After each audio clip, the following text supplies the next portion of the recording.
সবার মুখে কিশোর নেতা মুদের বিপিনুর। কারণ অনেক হইছে হামলা, অনেক হইছে মামলা।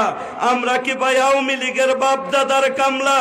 9 মাস যারা যুদ্ধ কইরা আনছে স্বাধীনতা, স্বৈরাচারদের মুখে শুনছি বড় বড় কথা। যখন দেশে যুদ্ধ করে ভারতের সাথে পাও, দেশ আয়া টাঙ্গা এত আবার 22 লম্বা নাও। দেশটা যারা নষ্ট করছে নানান যুক্তি। বাংলাদেশটা নষ্ট করার জন্য ভারতের সাথে চুক্তি।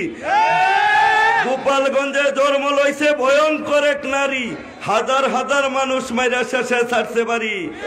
মানুষ হইয়া মানুষের দুঃখ সবাই দেখতে চাইয়া, তার বুকে ছিল না রে ভাই একটুখানি মায়া। কত বড় হয় না ঘর বানাইছে আয় না, উর্ফেদা দিছে টিন, মানুষে বুঝছে না রে ভাই রাইতার দিন। মুনাফেক তারে কয় নতুন কইরাছিন, তারা বুন দুইটা হেলিকপ্টার উইডা গেছে গা ফলাইয়া, ফাফো গেছে খলাইয়া। কারণ যারা গেছে ভারত তারাই তো না ফেরত। যতই করো রাম রাম, যতই করো টাম টাম, হইতো না আর চাইরা না কাম। শফিকুল ইসলাম শফিক ভাই দিছে দাওয়াত, আমি কিন্তু ডিল দিছি না আওয়াত। কারণ এমন একটা নেতা বুঝে পাকন দিয়ার বেতা, কইতাছি তার কথা। এই এলাকায় জন্ম, কাতারে করো কর্ম, যে নেতার নাই অভাব, মানব সেবা করা হইছে স্বভাব। ইনশাল্লাহ তোমরা আগামীতে দিবা জবাব। কারণ মার্কাটা হইছে টাক, তোমরা কইরো না রাগ।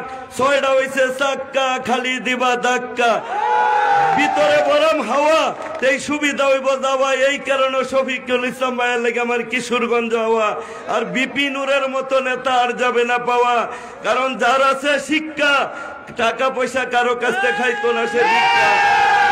কত হইছে হামলা, বিনা কারণে হইছে মামলা। রিমান্ডে করছে রাও, তবু বুঝছে তোমার ভাও, টেহা চাইছে না ভাও। খালি একবার তোমরা সবার মুখে একই সুর, নেতা মোদের বিপিনুর। এটি আমাদের কথা। আজকে হয়তো তুমি জানো আমি বাংলার কবি, অন্তরে লালন করি এই নূর ভাইয়ের ছবি। হাতে সময় অল্প, পরে আবার করব গল্প। সকলকে ধন্যবাদ। আসসালামু আলাইকুম।